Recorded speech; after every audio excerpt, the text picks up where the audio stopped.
Hello and welcome to the June Pen Parentis Literary Salon. As it says on the little banner, say hello in the comments and tell us where you're watching from. And if you are a writer and a parent, please let us know. Hey, Christina looks really different today. Hi, Christina. No, actually, we are really excited because Christina's got a writing conference in France, and we have an extremely cool special guest host. Vanessa Walters is I mean, her bio is so long that it is like off the page, but she is an author, a screenwriter, a playwright, a creative writer tutor, and a literary activist. Vanessa has been a board member on Pen Parentis since 2022. Yay, board. And Vanessa's background is in international journalism, where she worked in Nigeria, in France, and in Indonesia. And she's originally from the UK, so her voice is way cooler than mine. Wait till you hear it, because I'm about to let her talk. And she also has written 2 YA books, one of which I want her to tell the story of real quick while you guys are writing in the comments where you're from and that you're watching. But she is most well known for her very famous new book, The Niger Wife, which is out now. You can go buy it this second. And also it is being made into an HBO special. Everybody please welcome Vanessa Walters. Yay! Thank you very much, Milda, and great to be here. I'm guest hosting today, so bear with me. It's my first time guest hosting, but yep, I'm the author of The Niger Wife, which is out now, and I've been a part of Pen Parentis for how long? Perhaps the best part of a year. Hilda, would you say? You've been officially with us, but you read for us before that. You read on yeah, I have been a member of Pen Parentis throughout the pandemic, I think, and I found the support really great as a parent who was writing, just the accountability and the fellowship provided by the chapter meetings. Yeah, so today we have a great lineup. We are so excited for you. Some of the people that are out in the audience also are super cool today. So David Harris and Loretta, we have our regulars. We love them. Mwah, mwah, mwah. But we also have Jenna Webb, who is a Canadian living in Icofan territory in the Ecuadorian Amazon and the mother of 3 kids. People. There are some seriously cool writers out there. I wish you could all shake hands and get to know each other. But yes, our theme tonight is collaborations. And what do we know about collaborations? They're really hard. It's really crazy. And all of these writers have kids and have managed to do it. We have 3 pairs. Vanessa, do you want to do their short bios? And we can then talk about the different kinds of collaborations that are going on. So there's 3 pairs, 2, 3 pairs, 6 people. It's going to be crowded. I'm ready.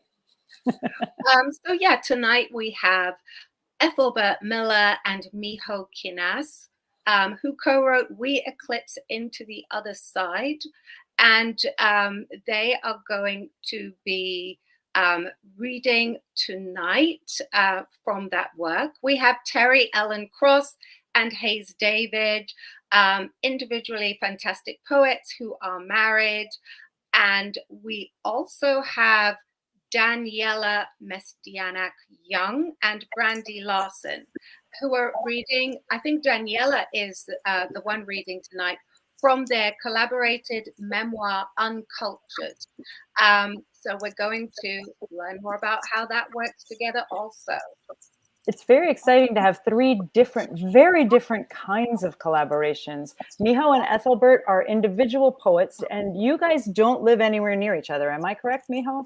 Yes, you guys right. are totally on opposite ends of the earth, and they're collaborating through the internet to co-write poetry, essays also, or just poetry? Is it a mix? Just poetry. We wrote together, yes, poetry. When I say just, that is not just like merely. That is only, just so you know, all you audience people. So they are co-writing using 2 kind of cool careers and names to sort of help each other. Terry Ellen and Hayes are a married couple with kids who geniusly discovered that marketing together is better than competing with each other because they're both poets. Like, I mean, genius. It's like, whoa. So they have a website. It is called, what is it called? Poetsandparents.com. Am I right, you guys? Yes. Yeah. Poetsandparents.com. Mm-hmm. Great. It's so smart. And I want to ask you guys about community and like whether people are joining that as a thing or what, but we'll talk later. And also Daniela and Brandy. This is the classic, I was a ghostwriter for her and now I'm not anymore. So we are dying to hear how the ghostwriter became the writer and how like that partnership worked, evolved, happened. But first, let's hear some of these fabulous writers read from their fabulous works. Vanessa, who's first? So first, we're going to hear from Terry Ellen Cross and Hayes Davis.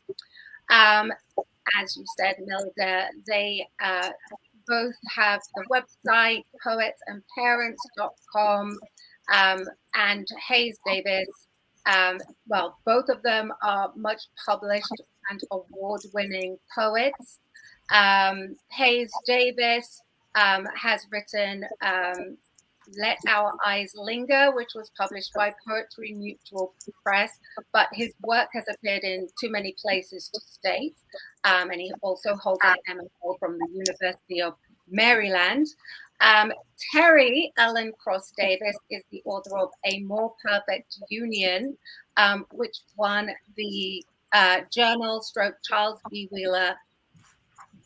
and Charles B. Wheeler Poetry Prize in 2019. So Terry and Hayes, welcome to the stage. Yay! Thank Let you. us hear you read from your fabulous and talk. And you can talk about your collaboration a little bit if you want to. Just take a little second.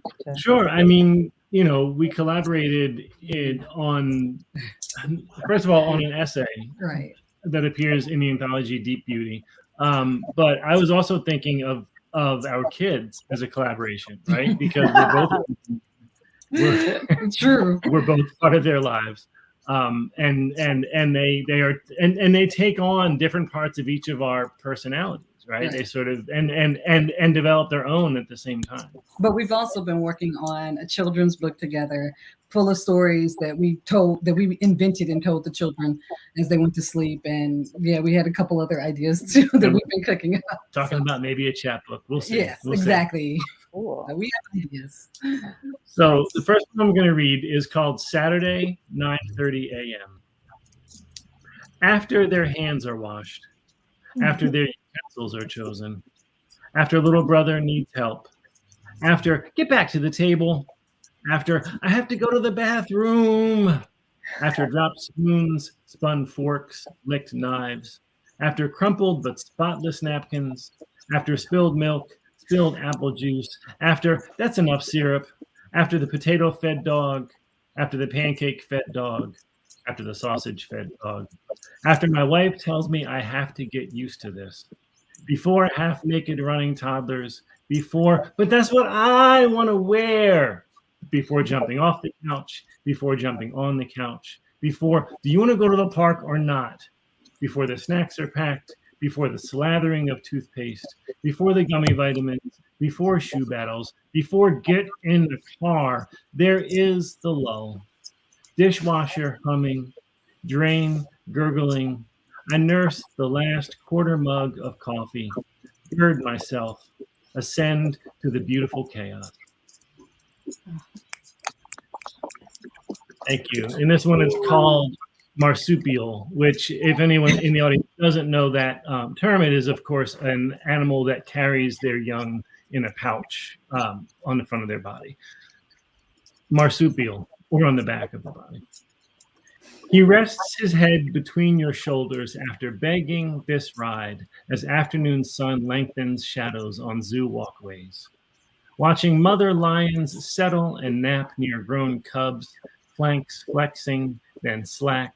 You notice how tightly his legs wrap your sides, how you reach your ringing phone without worrying he'll slip. He smiles, "Mommy," at your wife's face on the small screen, asks, "Cotton candy?" loud enough for her to hear, prying your wallet with the promise of her grin. The pungent ape house air wrinkles his small nose, and his legs wrap tighter when he spies the 30-foot anaconda behind glass, all iridescent scales and silent threat. But your hackles raise when teenagers tap windows, toss profanity at sleeping lizards. Back out on the walkway, still between your shoulders, he nuzzles, barely mumbles a stuffed animal request before nodding, breathing heavy in the early evening air.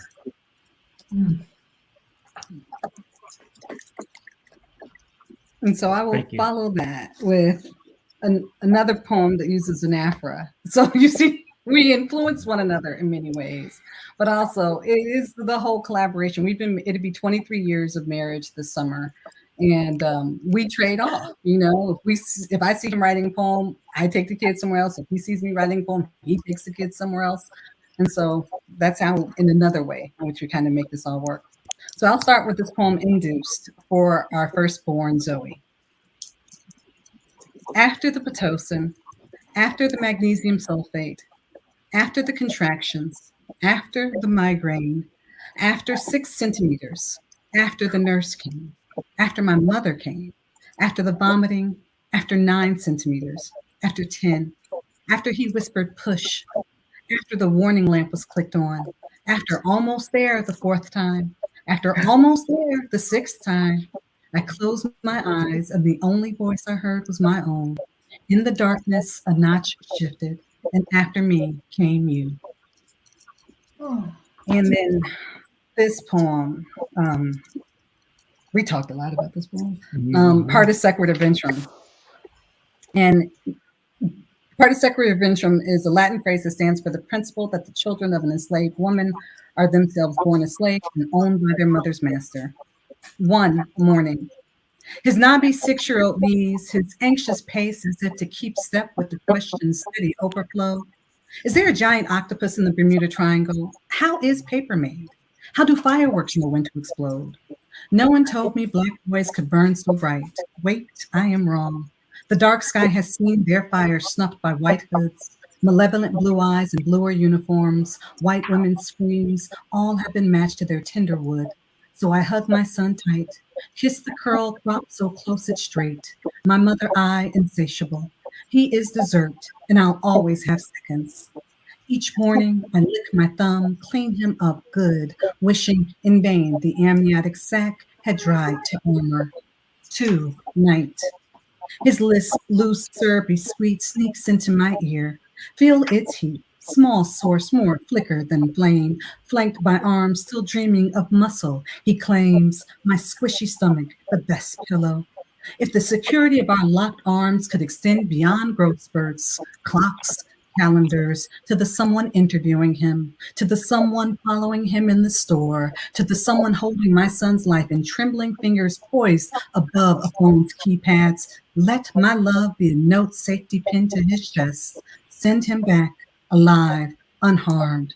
As a Black mother in America, I know my whales are birthright, pinned with iron, penned in ink. That has even more relevance now that our son is like 5'7". Yeah. Oh, that's so great. Good job, you guys. Yay! So the collection that you wrote together, did you write the one essay in it, or did you each write parts of the collection, or did you all collaborate on all the parts, or how did that work? Talk to us about how you did it. We collaborated on one like larger essay. And so Hayes's essay starts off, and then my essay, it joins in with his, and then my essay ends it.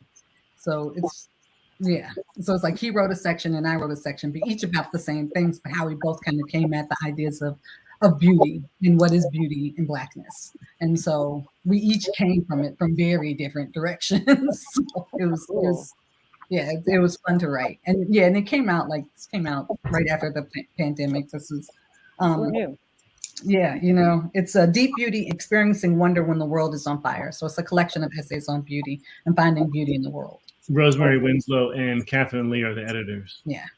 Cool. Did you guys meet at Cave Canem, or did you just happen to both each go to Cave Canem?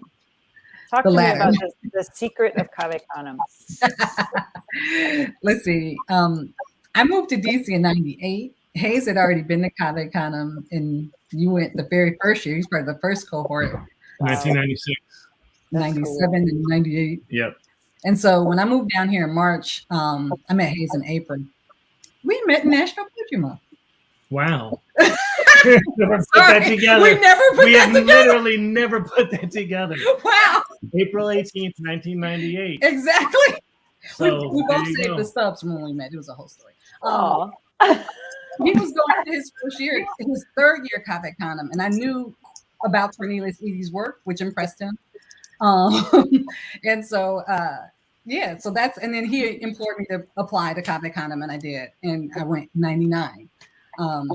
We were only there together in my last time, in 2003, when you were like I was a working scholar. right. And so that was the only time I was sort of on staff Yeah. for that 1 year. Yeah. That is super cool. We're going to talk more with you guys, but I think we have to move on, don't we? Vanessa, who are our next couple? Who are our next collaborators? Yes. So next we have Daniela Mestianette-Young and Brandy Larson, who collaborated on Daniela's memoir, Uncultured.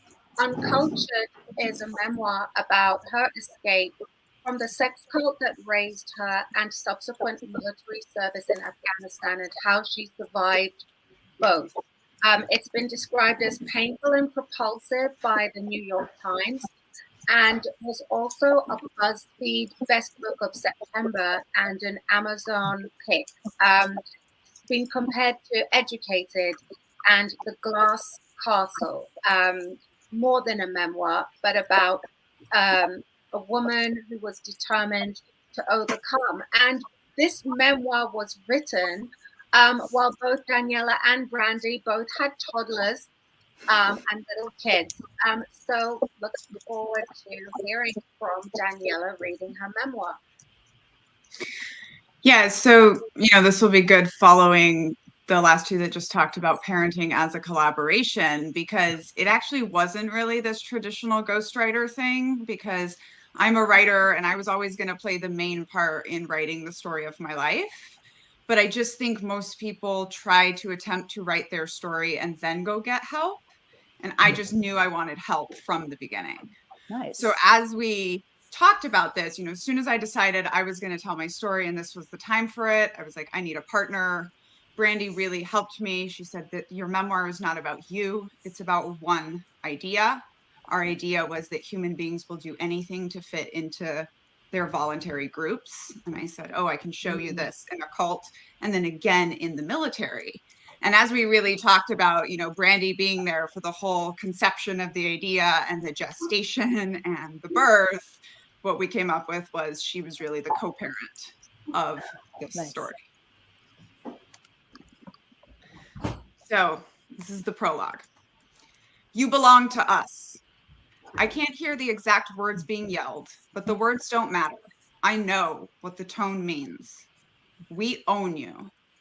My hands reach toward the sky, knuckles white, as I struggle to maintain my grasp on the duffel bag, stuffed with pieces of gear I don't know how to use. My muscles scream as I force my arms to keep the bag aloft. The voices grow louder. I don't know how many. I can see the fear and confusion on the faces of the fellow soon-to-be soldiers around me. But I am not afraid. If the people shouting were going to hit me, they would have by now. They want a reaction, so I know not to give them one. Keep your head down. Don't make eye contact. Do what they say. The yelling started the moment the bus full of recruits came to a stop at Fort Jackson, South Carolina. Everyone in our group shot to their feet, shuffling down the aisle, bodies colliding with one another, held vertical by the mass of people pressing up against them. We had no idea why we were in trouble, what we had done to earn this verbal beating, but we all had the same instinct. We'd do anything to make it stop. We fly into formation, standing shoulder to shoulder, staring straight ahead. unblinking, not daring to move, even when the drops of sweat slide from the base of our necks, all the way down our backs and into the cracks of our asses. We clench tighter and try not to shiver. Don't move.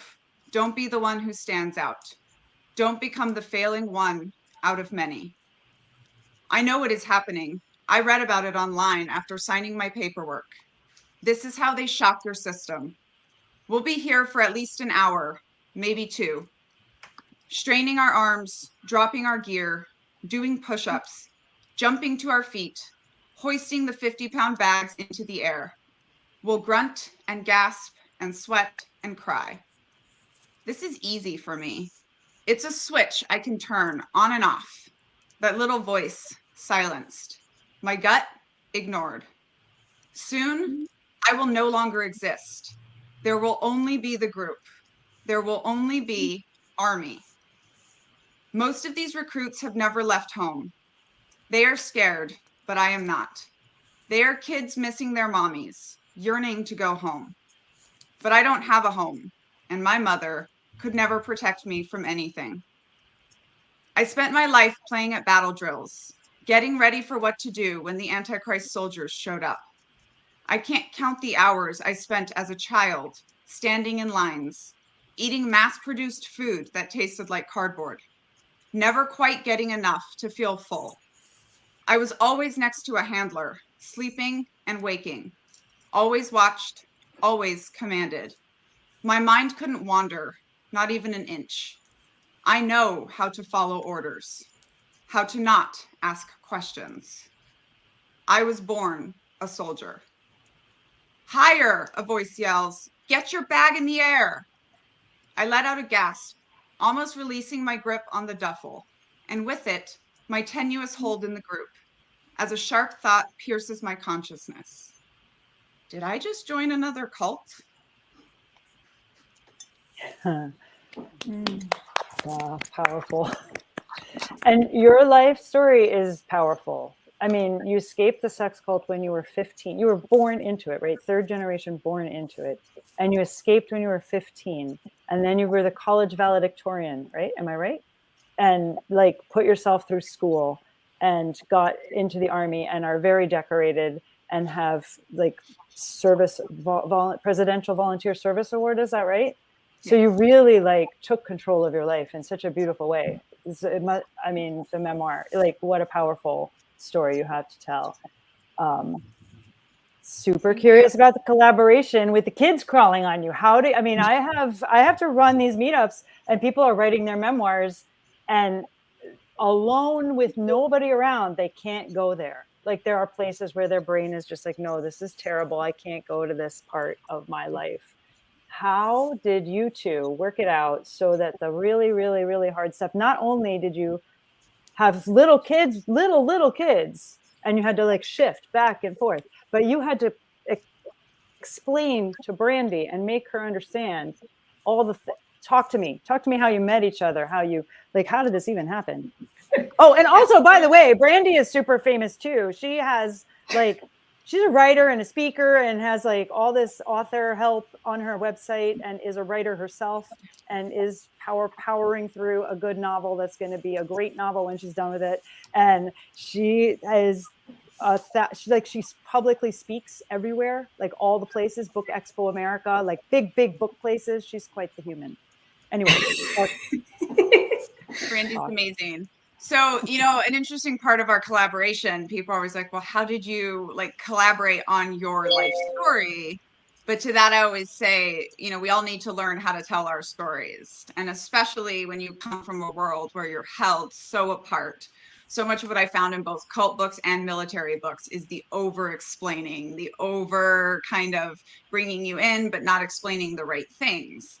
And when I first started trying to tell my stories, somebody actually said to me, Daniela, I don't know that there's a market for your stories because I don't know if a nice girl from Milwaukee who's never had anything bad happen to her can understand what it's like to grow up in a sex cult or be a woman in the military. And this is actually kind of a theme in the book, is me thinking I'm so different and finally learning that you know, there's no such thing as a nice girl from Milwaukee that has never had anything bad happen to her. And everyone, you know, every human has their worst thing, and every human can understand another human's emotion.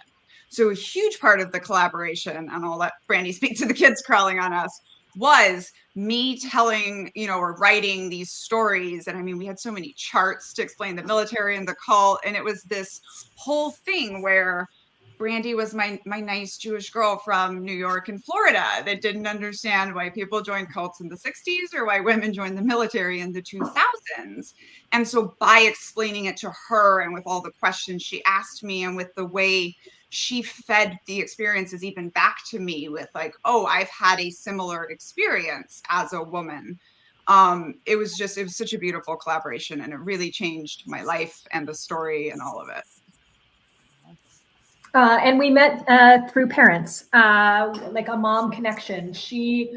A friend of hers that she knew our daughters went to school together. And so it was one of those like, oh, Brandy works with authors, and so you should meet each other. And that was how we met. She came to me as a coaching client, the most prepared client I've ever had. Like literally, like my dining room table was laid out with like every single option. And from there we created this story that Daniela wanted to tell. But yeah, our kids are the same age, both of them elementary school kiddos, and it was COVID, right? And so nobody's going anywhere. And like literally I remember there were some very, very hard moments where we're talking really ridiculous things. We all have earbuds in, right? and there are children like literally climbing on us and trying to keep it together and also write it down and also, you know. Yeah. And I would say too, we both had like really supportive spouses, even though neither of them had a clue whether we would ever sell this book. They were like, we were going to sell this book.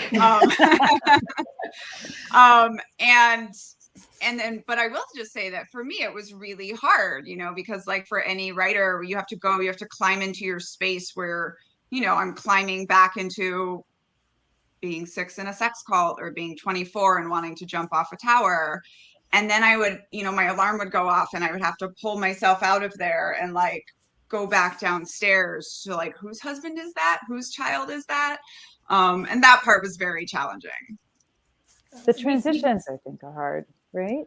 Yeah. To go from being deep in the right. I mean, I think it's hard for everybody. I think probably all of you can feel that difference of like, I'm deep in my writing, and now I have to go make a sandwich. And we potted for a little bit. Daniela escaped COVID by living in an RV, as you do, and going to wineries. And so she wrote the book that way, but came here. And so I remember there was a moment where we're up here writing and we could hear the kids in the pool. Both of our husbands were chaperoning, dadding it up while we're like with the brown paper all over the walls and trying to nail down. It was a hard chapter that we were trying to get down on the page too. And I could remember just hearing them in they're having so much fun out there. Having so much fun, the juxtaposition of like happy children and very not. Right. Crazy. Well, we will talk more with you. Vanessa, so our last two people are Miho and Ethelbert. Do you want to read their astonishing bios? Sure. So Ethelbert Miller is a literary activist and the author of 2 memoirs and several poetry collections. Miho Kinas is a Japanese poet and translator. Her 2 collections of poetry are Today Fish Only and Move Over Bird. And together they wrote We Eclipse Into the Other Side, a collection which prolific writer Robin D. Gill has said is poetry that whispers with sensual lines, allusions, and imaginative metaphors in two-ness without duality. Through tender darkness and the last bright light of day, these poets achieve creative balance. They connect the past with trinkets and show us how these fragments are the most beautiful things in the world. These poems smell the ocean, waves, play piano chords, and translate touch with lyricism and declarative power. two poetic forces momentarily conjoined during an eclipse of passing souls. And I think that's a beautiful place to begin with Miho reading. Okay, thank you very much. So this book, We Eclipse Into the Other Side, just came out very recently.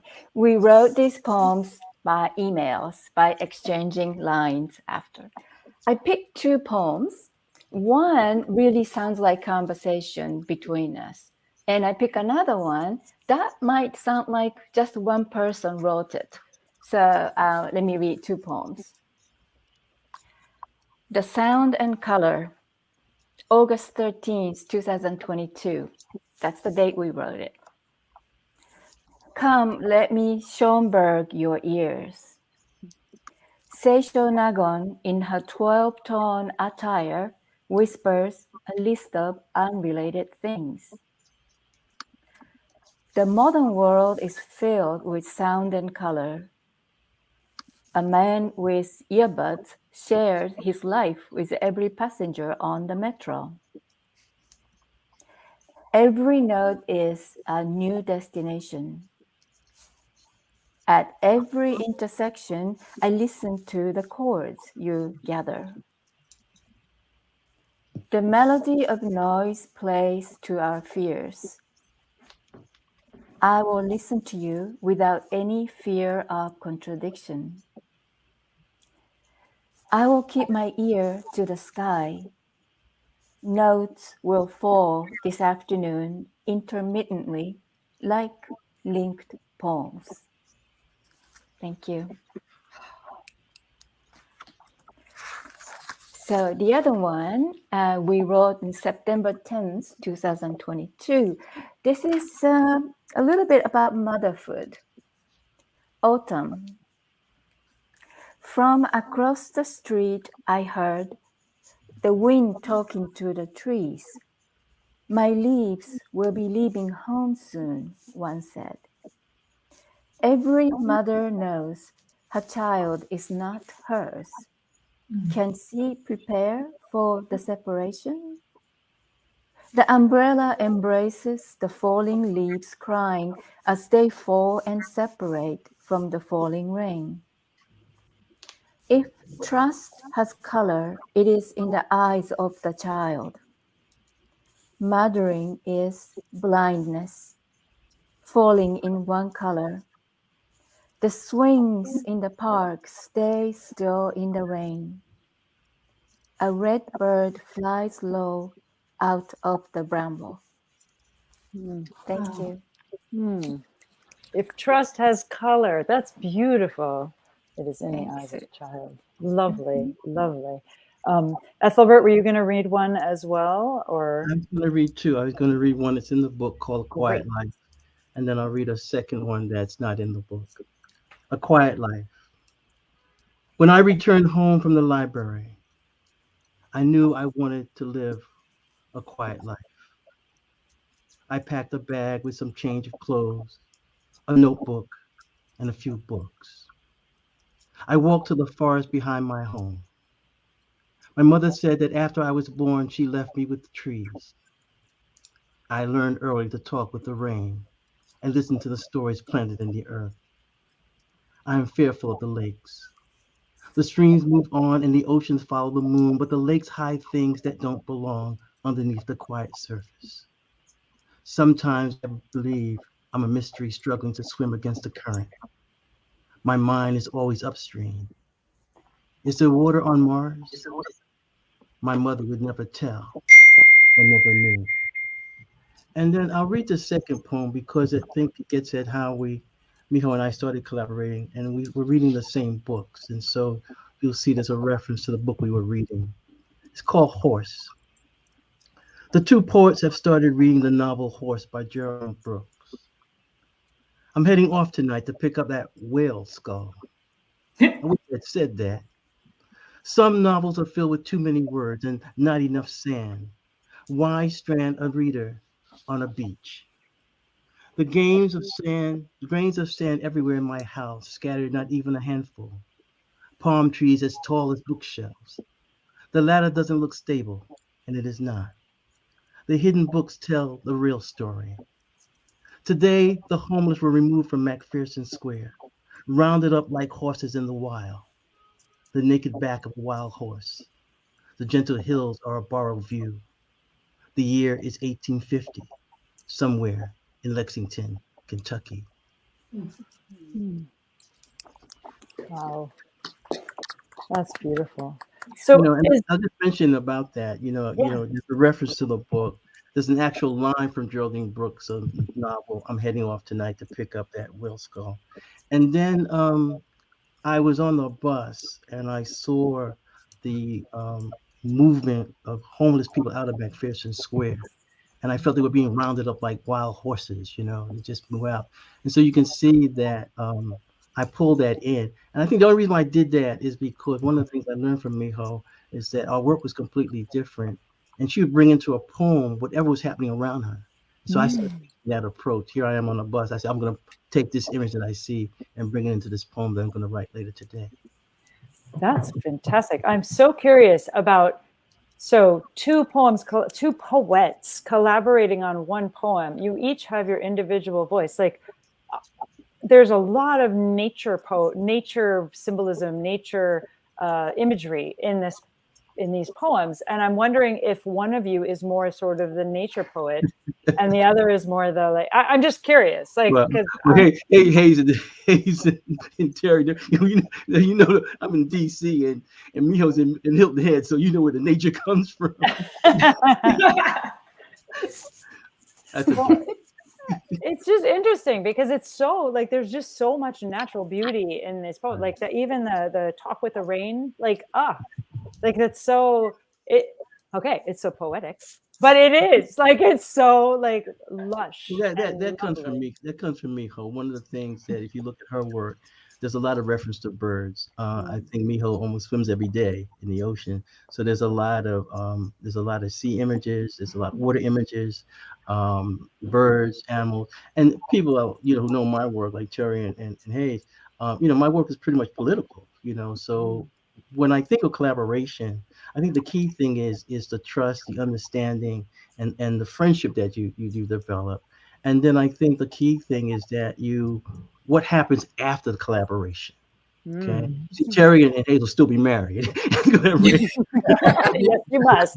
But hopefully what happens with good they have a website together. They have to stay married. Right. With good collaboration, there should be some sort of transformation that when you go back to your own work, you should see a change. And so I think Miho should see a change in her own work the way I can see a change in mine.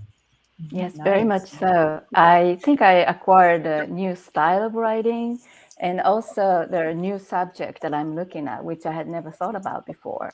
So yeah, his influence on my writing is huge.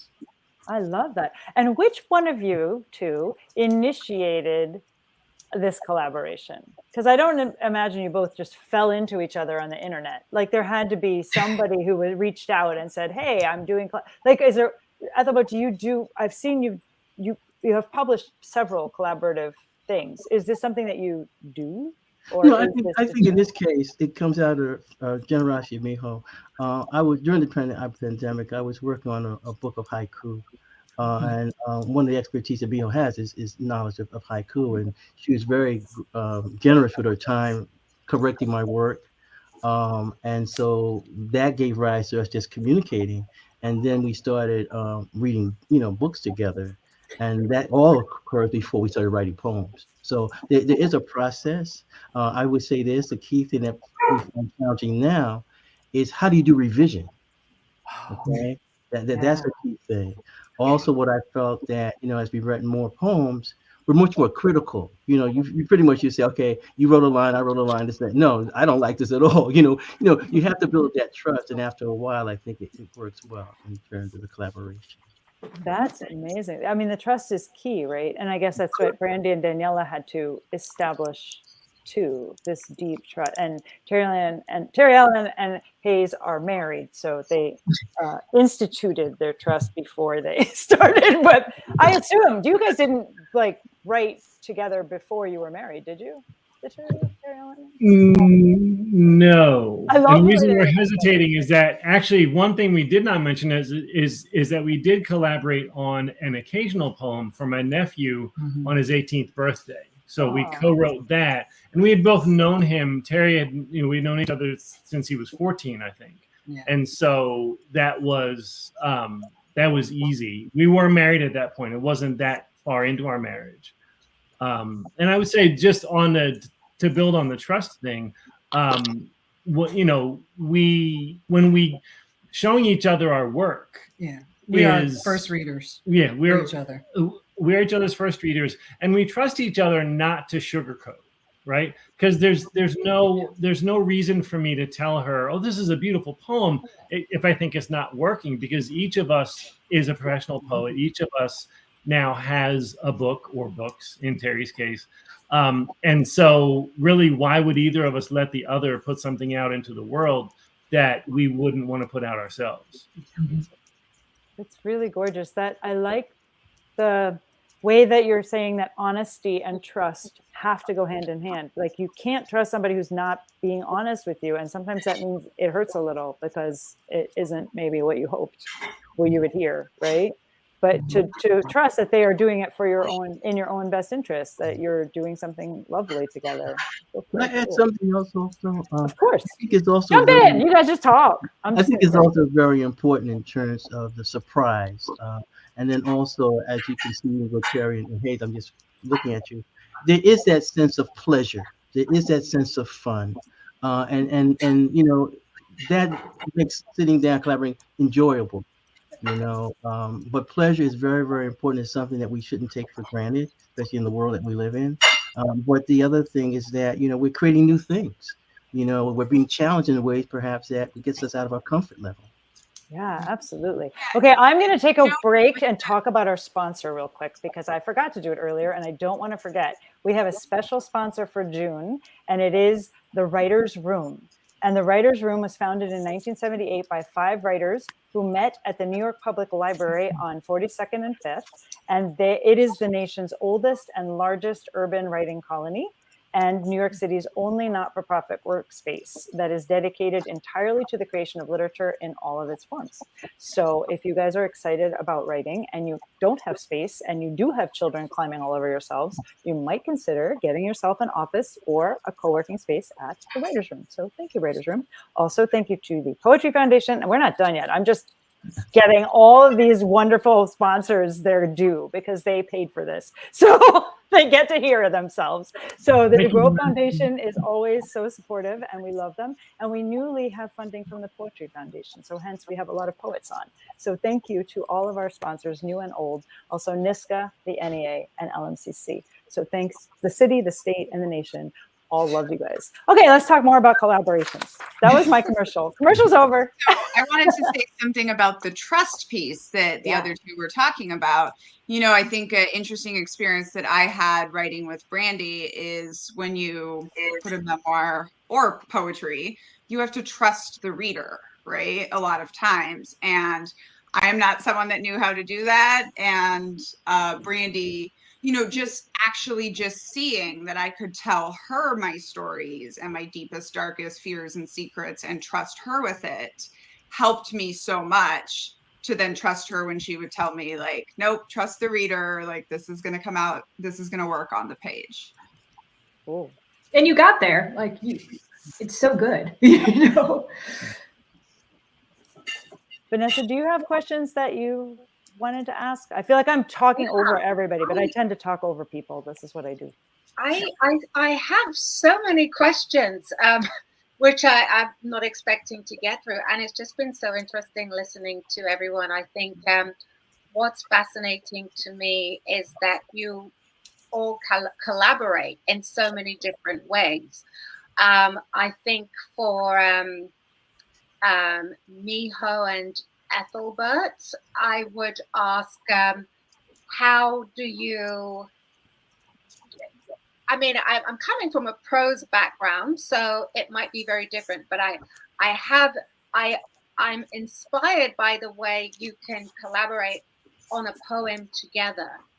Mm-hmm. But then I also wondered, like, whose story is it? Or where does the ego go when you're collaborating in the same piece? Is it, how does the piece belong to you equally, or does it become one person's piece? I feel it's a little bit different with Terry and Hayes, because I feel like you each contribute a piece to the collection. And perhaps the same question can be applied to you also if you're both writing a poem together. How is there ever this question of whose story is it, or whose voice is it supposed to represent, or where does the ego go? I think this is where we link this to the organization that's sponsoring this. Now, it gets down to whose children has the copyright. Nice. No comment on that. but seriously, it's a really good question, though. It's a Like, very how good did you balance, like, especially because you were saying, Ethelbert, that every once in a while you'd be like, not really like what I was thinking. Like, how did you negotiate that? And I bet Daniela and Brandy also have things to say about this. Like, Well, I think this gets back before the writing. You know, we were reading books, and so when you're reading books and trying to figure out certain things, and keep in mind, I was reading books that Miho was recommending that I would normally not read. And so what happens is that I'm learning a lot, and once you're learning something, you're much more open. And then what happens is a give and take. You know, this is why I know at Bennington, where I was teaching for many years, there was emphasis on reading. You know, before the writing, we were trying to develop men and women of letters. And so that critical eye, that give and take, that way of reading a paragraph and having two different interpretations, that helps you in terms of writing together. I think in our case, it's more listening. You know, I think it's prose writing is very different. But for our poetry writing, it's listening. I am listening to Ethelbert line, and he's listening to mine, and then we think about it in our head, and then offer back the next line. So it's like a exchanging. So that's how we wrote. And I think there's one thing to add, that there were times when we would write what maybe 3 or 4 poems in a day. Sometimes. Sometimes. Wow. That sounds like a lot. So it was. I really did not feel it's mine, or it was not like that at all. And we do not sign each line or anything. So sometimes we forget who wrote what. I love that you were writing by email. Like, that is, a line each. Just so cool. Yeah. And we had some pretty cool moments, Brandy, where we were like in the same document, like we'd be talking on the phone, or we would just see each other like editing, working on the same document. Right. Did you guys Google Doc like one document and then you would watch each other type? So we had a box file that I set up, and then that could be edited from anywhere. And then when we got into the final editing stages, it was in a Google Doc, but then it was like, we delivered the manuscript a month early because we're that awesome. But in that last month, what we did was our editor put it in a Google Doc, and then we all just went to town. And so it was like a party in the comments, which was really fun. That's so cool. A month early from the 6 months they gave us to write it. But, and for us, it broke down to be kind of like a split where Brandy owns part of the book, Brandy's children own part of the royalties, but it's still majority mine because it's majority my story. But I would say, like, that only came up once. I had such confidence, and Brandy and I became such close friends and confidants that I had such confidence that she was looking out for me, and my therapist says I'm addicted to self-help because, cults. But but basically, like, I trusted her. She was the former executive at Penguin Random House. She's the writer. She's the one I really was relying on. And there was only one part where she wanted to cut the story because maybe she thought it made me look a little bad. I just happen to know that that is an important piece of my life story that I tell to people all the time. And that was the only place I had to put my foot down and be like, no, this one's going in. But I don't think we had one. You were right about it, though. Like, when you read it all together, I mean, it's funny. So our contract says Daniela has the final say. We agreed on the numbers in our contract based off of the amount of work that we thought that would be, and the centering that it was always Daniela's story, right? Like that was a piece of it. And then, yeah, there's this place where it was just a conversation all the time. And I would say I've never had any problem thinking of this as like our book, our story. And the best part is like publishing is lonely, and I get to have a friend to call and get excited about like every time I have a book win, because it matters to her too after the fact. So that's really cool. And it's been fun to promote. I mean, but that's what I love about all of these collaborations is that you do have somebody who can be excited if one of you gets something, the other one is like, that's great, right? That's such an important part of. And you talk about like the after too. Daniela had her first birthday party because Colts, they don't really have birthday parties a couple weeks ago, and so like our family got in the minivan, and traveled to be there. It was a grown-up princess party, and her husband dressed like a prince and served us enchanted wine. Fantastic. Because that's the kind of relationship we have. Very cool. There's a really good question from the audience that I don't want to miss, but I do want to quickly just jump to Terry, Ellen, and Hayes. And you guys are each other's first readers. Am I right? Yes. And that is a really good and dangerous thing to do to a relationship. I was going to say two things. The non-competitiveness, Milda, that you mentioned early on in the show. Each of us understands that our voices are very different. Yeah.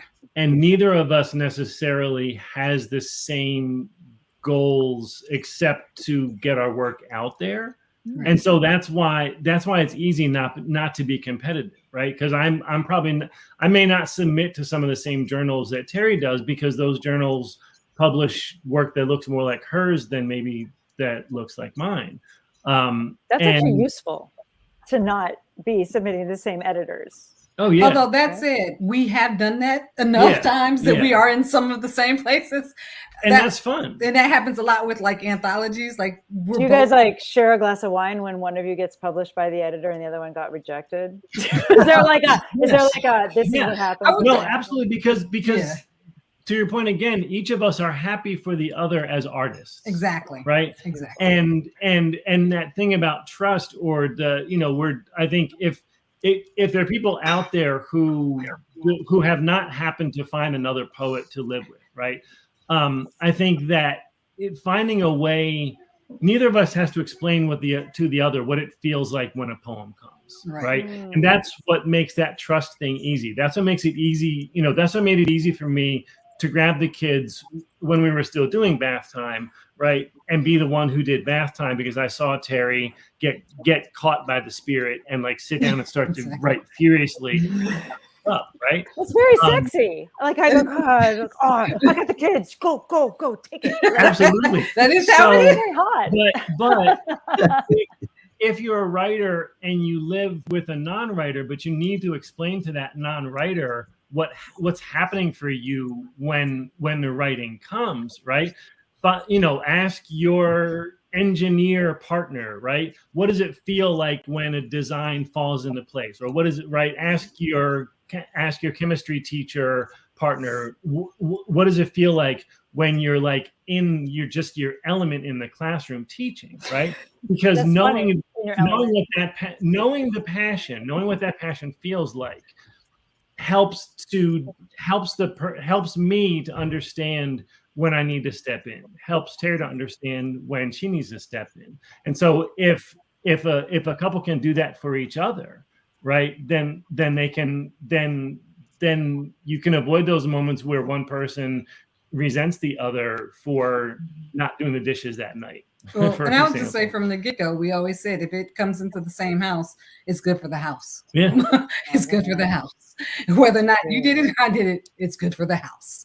So yeah. Thank you for that. Listen, I'm just going to show everybody this question because it's long and I'll read it. It is from a LinkedIn user.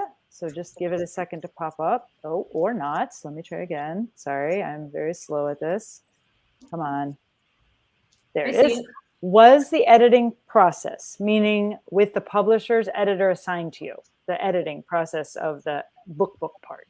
Harder in collaboration versus when you had your own solo books?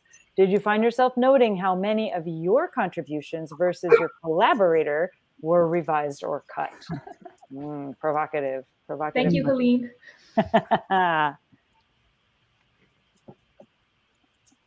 Jump in. I would say that mine and Brandy's was in such one voice by the time it got to the editor that was a non-issue. I know there's like 3 lines that I remember really clearly because you and I had such a discussion about them, and everything else I'm like, I don't know. I think, Miho, what did we take out? 100 poems? Right. So we have to cut so many, and also during the process of editing, I have to lose my favorite poem, which is not my poem, a favorite poem of ours. So that kind of, I want to keep this, but the poem was a little bit too long. Yeah, so we had to cut it. So I was kind of sad. Book two. Two-ness revisited. Two-ness do. That's very exciting. Okay, Vanessa, you had such good questions. I want to hear another good question. Like, I love her questions. Well, intense. I wanted to ask about emotional vulnerability. I think I felt this one, especially with regards to Terry and Hayes, but it could also, equally be applied to the others of you.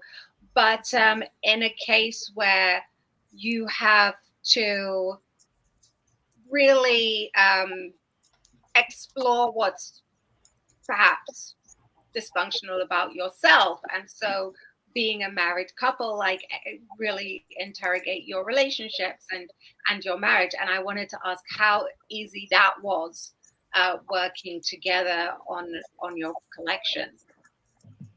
Oh, it's actually been quite easy, because we share so much, and we are, we try and be as honest as we can, and so there are times and because we're 2 different types of poets in that way, I always say I'm like messy and emotional, and like the Hayes is way more contained and controlled. And so it's great in that way, because when we have to go to places where we're emotionally vulnerable in poems, and even working together, we balance each other out in this way that, I don't know, it's been that way since we met. Like I always said, when we met, being with him was like breathing. So it was just like, so we balance each other out, and he lets me know if I get too emotional, and so a lot of stuff that I write, Hayes will see, because like the English teacher in him, like puts it all together. It's like, I'll give you the wet clay, and he helps me mold it. So I don't know how, but it just works out that way. I think there's something that's really showing up on the Zoom, and that is that all of you like each other. Yeah. All of the collaborators, like, you are genuinely fond of each other, and that must help build the trust that, like, you want this other person to do well. You're not competing with them. You're not thinking. There's a follow-up, sort of a follow-up. It's from Richard Newman, who's a poet also out in Queens. Hi, Richard. And he asks, literary culture tends to valorize individual authorship. I wonder, once the book is out, does the fact that it's a collaboration shape how it is received and reviewed and stuff like that? Let's talk a little bit about the books that you've written and how they are received in the world as a partnership. Like, how do they do that? Like, who gets first billing? How do they introduce you? I know before we did the show, like, I was like, how do we get all the names to fit on the banners? Like, who goes first on the banner? Like in science, that matters. Like, who the first author is on a scientific paper, the people hurt each other over that. Like, they lose friendships. How did you guys decide who got first billing and how? I mean, obviously Daniela gets first billing, it's her life, but it has been a little weaponized. It has been a little weaponized against me. Like, people that, I mean, my book is a bit controversial because I'm comparing the U.S. Army to a sex cult, and so people that want to shut me down specifically will say, "Oh, it was just ghost written." And I always just say, you know, like I put in the acknowledgments, that when I set out to write a book about group behavior, I didn't do it without a group. And then I just carry on. And the only reason, so we only put my name on the cover because it is my story, and then she is in the title page. And that was how we made The that. New York Times, when they recommended it, though, included both of our names together, which was nice. So, Wow, you know. that's pretty cool. Yeah. Yeah. Well, you saw when we started this program, and you put the names up, I immediately said Miho's name goes before mine. Yeah, there were some edits done before we went live. Even before she came on, and I just insist that, because what I find is that what I admire about her is a certain degree of grace and kindness, and I feel that should go first in terms of presentation. And I don't even think that as a gender issue. It's just the fact that I see her character being one that, you know, I rather her be first. Actually, because he's a gentleman. You can just see your kind heart. You know? So nice. That's so good. And on your essays, Terry Ellen and Hayes, did you guys discuss this at all, or did it just go out? No, we just have the one essay in the one anthology. Let me look at it. I think, and it just has her. I don't It know has if both of our names on the title page. I love that you don't even remember how it is. Good. Yeah, but it doesn't matter. But there it is. See, it doesn't matter for us. So I'm just like, Hayes Davis first. Like, he typed in my name first. I was like, yeah, and I'm looking like, oh, you did that. I didn't do it. But so it for us again, it's one house.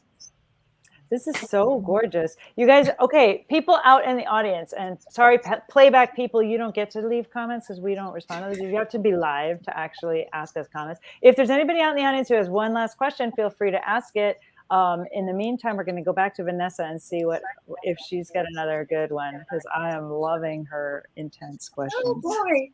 Well, sorry, I didn't mean to put you on the spot. I definitely think collaboration isn't something that really occurs to writers very naturally. I think it's often thought of like as a solitary thing, and a very personal thing. And I'm so inspired by seeing the different ways that your partnerships have all worked so well. Both professionally, but also personally, just, as Milda said, I'm really feeling the vibe with everyone here. And I wondered if you had advice for writers who might be interested in finding a collaborator. I mean, you've already talked about trust, but I wondered if there were some things you might think to look out for, or perhaps pitfalls to avoid, or how to know when you've found the right person to collaborate with. Well, I think if you're in a situation, and this gets back, I guess, into this organization when we talk about parenting, sometimes, you have to realize that your children are now adults. If you're in relationships that are not growing, then that's something that you need to correct. But one of the things that you'll find is that once the collaboration is going strong, and you're exploring things, and you're challenging each other, you're stepping outside your comfort zone, then I think it's good. It's almost like, for example, in sports, if the love of the game it wanes, then you should like Steph Curry or the others start playing, and Charles Barkley start playing golf. And that would be my recommendation in terms of that. But if you enjoy the writing, then you keep doing it. That's good. Miho, what do you say when you're looking for a collaborator? What would you seek? I think I have collaborated with other writers. Sometimes it doesn't work, and there's nothing wrong as a friend. It's a good friend, but just the writing, it just stalls. It does not go. So I think you find out very quickly. Sometimes it just doesn't work. But it does not have to ruin your personal relationship with that person, right? So yeah, it's business in a way, whether it works or not. So, but I'll keep trying, I guess, to find somebody just right. Yeah, Brandy. I think you have to be drawn to the project and the person. When Daniela told me what she thought her book was about, I immediately thought that it needed to be in the world and wanted to do anything in my power to make it so. And so I think like know your own drive, and if you want something to be in the world and have the desire to push it up the hill to get it there. And then I think also figure out the terms of your agreement when the stakes are low. Right? It's easier to have a conversation, like all those hard conversations about like money and time, like all the things that are hard, get them out of the way first, and then it's in the can, and it helps you figure out all the rest. That's a really good piece of advice. Daniela, what were you going to say when I cut you off? No, I was jumping in. My bad. No, I was going to say, so sort of the flip side of what Brandy said is also figure out your limitations. And what Miho was saying about business, you know, I was coming from the Seattle world of entrepreneurship. And so when I was like, I'm going to write a book, I don't know how to write a book. Like these are the skills I'm lacking. So I'm going to go find a co-founder that has those skills. Right. And so for me, I'm working on several collaboration partners projects now with different people, and it's always like, what are they bringing in that I don't naturally have that is going to round out that picture? And then I'm really good at letting the experts do their thing. So like when you find that person and bring them in for their specific point of view, respect that point of view and listen to them. That's gorgeous. And Terry Ellen and Hayes, you don't get to answer that question. You have to answer this question. What is your key piece of advice to couples that are each writers, that are together, that are not writing together, but that are just trying to make it together? You poetsandparents.com people. Well, I would say that it's the thing that keeps us centered. It's one house, right? And that what's good for one person is good for the other. There's never been a moment where something good has happened to me and Hayes has been like, I hate you. You know, like that's never happened. And there's never been a moment where something happened for him and I wasn't like, you know, like, oh my God, dude, that's so awesome. Like, because if he's happy, I'm happy too, you know, and if I'm happy, he's happy. It's like, it would suck to have one of us like moping around the house. And I will say the one time he started to say, oh, I'm going to quit writing, I don't think I'm a writer, I threatened to divorce him. So it's like, it's also our daughter's looking like, what? And I was like, yeah. Intentionally married a poet. And I was like, no. And I believed in him. It's very Lysistrata of you. I was just like, no, like this is who you are. And you know, you're not just, you know, and you know, like you are a poet and you shouldn't like let that go for any reason. So yeah, it's also that is being the person to give you a swift kick in the pants when you need it and a push, like, oh hey, you should apply for that Maryland State Art Council grant. You know, like you should do that. You should. Yeah. That means you have to carry the cross. Exactly. Our house and I is think the other thing that I'll add is just that I think that part of why Terry and I have continued to grow as writers, right, talking about two writers in the same household, is that we haven't been in competition. Right. Yeah. And so each of us has nurtured the other as writers rather than trying to compete with each other. Yeah. What's the point in that? Oh, so true. You guys, this has been an extraordinary, illuminating, inspiring salon. Thank you so much for sharing your time, Ethelbert, Miho, Brandy, Daniela, Terry Ellen, and Hayes, and of course, Vanessa Benigo with The Niger Wife, which is going to be on your HBO channel soon. We are very, very excited that you all came. We thank our sponsors, the Poetry Foundation, the DeGroat Foundation, and the Writers Room. You should go and check it out. Actually, you should really check it out because it's actually stunning. Like if you look out the window, you can see the Statue of Liberty. Oh, not the Statue of Liberty. What am I talking about? The Empire State Building. Sorry, we have too many landmarks in New York. You can't keep up. But you can literally see the Empire State. It's so cool. And they also have day rates for people who just come into town, you know, for the day. Hello. So you're saying the ear is not orange? No, it's all cleared off now. It's all down in Maryland, Silver Spring area. You're right. Yeah, we're good now. Thank you for being a phenomenal host. Yes. It has been a Thank you. pleasure, and how fun to have Vanessa. I can't point in the right direction. Vanessa to join me. Okay, so you guys out there in viewer land, we're gonna say goodbye. Goodbye, everybody.